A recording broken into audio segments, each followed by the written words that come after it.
C'était attendu, ça, par plusieurs, un nouvel album de Billie Eilish qui est sorti à minuit. Troisième album déjà pour Billie Eilish, ça s'appelle Hit Me Hard and Soft.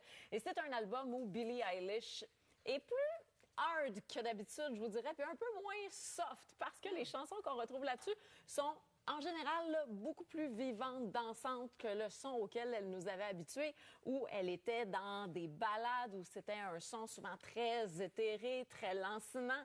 Donc, Billie Eilish, qui a le mérite de, malgré ses records de vente, malgré ses records de prix et de triomphe, continue d'avoir une démarche artistique qui lui ressemble. C'est complètement unique ce qu'elle fait avec son frère Phineas à la réalisation toujours. Et sur ce nouvel album-là, elle s'aventure au-delà de ce à quoi elle nous avait habitués. Moi, personnellement, j'ai trouvé que ça faisait du bien de la découvrir autrement. Billie Eilish, qui aussi a le courage, à 22 ans seulement, de prendre position, d'oser nommer comment elle se sent, de parler aussi récemment de son orientation sexuelle. Il en est question aussi sur cet album du fait qu'elle aime les femmes. Donc, vraiment un album qui l'amène ailleurs et qui vient nous confirmer encore une fois son audace et son talent aussi, qu'on apprécie au moins son genre musical. On va écouter quelques extraits de l'album.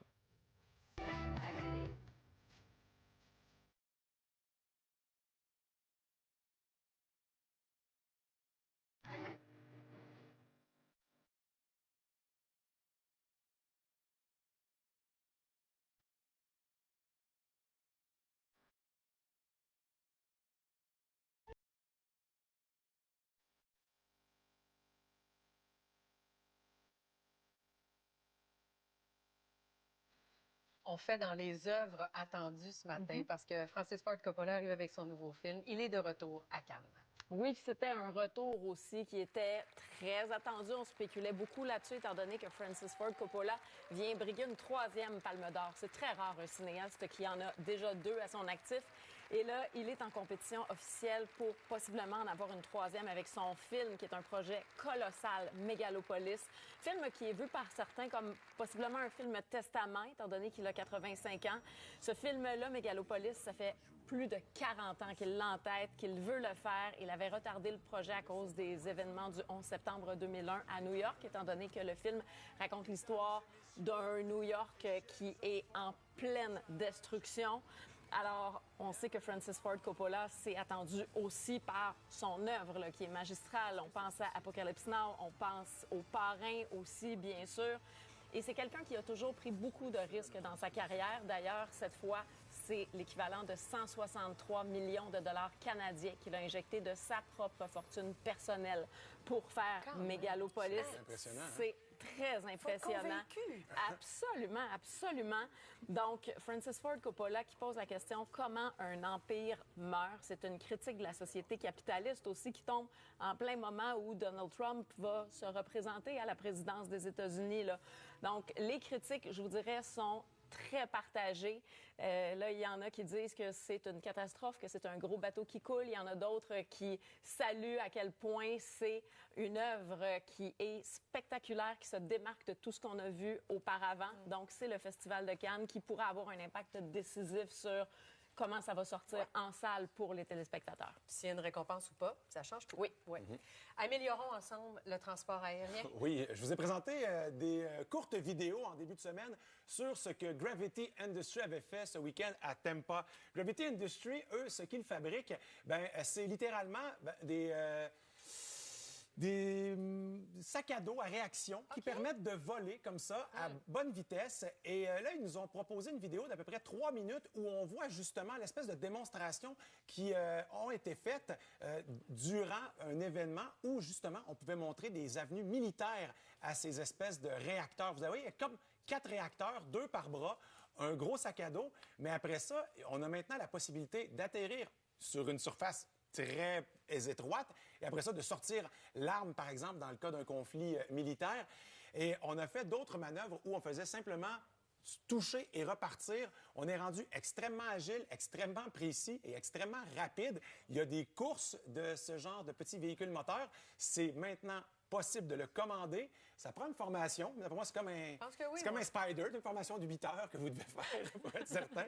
Donc, oui, je suis assez impressionné de voir à quelle vitesse tout ça va. Avoue que ça te fait quand même penser aux flotteurs qu'on met aux enfants. Oui, oui. Ah, ça a peut-être le double usage, hein? Parce que s'il tombe dans l'eau, au moins, il peut flotter. C'est mieux que le ballon. Hein?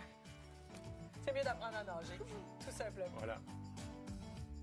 Les gens vouloir plonger dans l'univers de Pink Floyd, puis je fais le geste parce que c'est vraiment une exposition immersive. Complètement. C'est pour souligner le 50e anniversaire de l'album classique de Pink Floyd, The Dark Side of the Moon, ce splendide album concept qui, déjà l'année passée, fêtait donc ses 50 ans.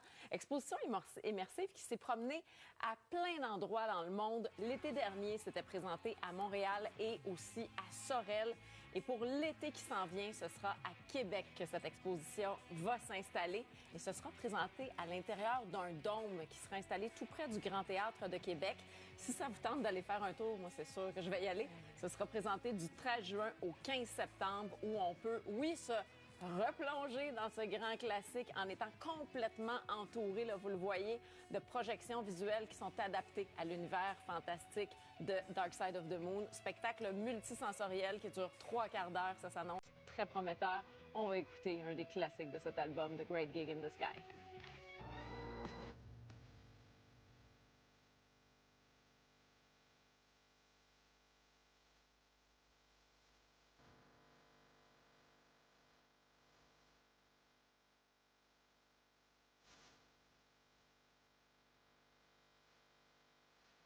Oh, c'est pas super beau, ça? Ça ramène des souvenirs pour certains, en tout cas. Une collaboration entre Lisanne Nadeau et Claude Bégin. Oui, le couple qui a décidé de lancer un tout nouveau balado récemment. Donc, on sait maintenant qu'ils sont payés aussi. Il y a quelque chose dans le mouvement. Il y a quelque chose là-dedans, oui. Et une belle nouvelle pour Emmanuelle Pierrot. Elle a remporté hier le prix des libraires pour son premier roman qui s'appelle La version qui n'intéresse personne. Le prix des libraires, c'est assorti d'une bourse de 10 000 $, ce qui va permettre à Emmanuelle Pierrot de se concentrer sur l'écriture de son premier roman. Ce livre-là qui raconte l'histoire d'une jeune punk québécoise qui atterrit au Yukon et qui, tout d'un coup, va devenir le mouton noir de cette petite communauté de marginaux à laquelle elle va venir se greffer. Emmanuelle Pierrot, qui était très étonnée hier de remporter ce prix-là, parce qu'elle dit, moi, là, mon livre, il y a quelque chose de vraiment cru qui aurait pu refroidir les lecteurs. Je fais pas des phrases dans la dentelle avec ce projet-là, mais je vois à quel point ça traverse les générations malgré tout. Il y a des hommes de 75 ans qui se sont identifiés à mon personnage de Sacha. Donc, ça l'a beaucoup touché de voir que le sentiment de rejet, c'est une réalité que tout le monde vit, là, marginal ou pas. Donc, intergénérationnel, oui. Merci, Annie Soleil.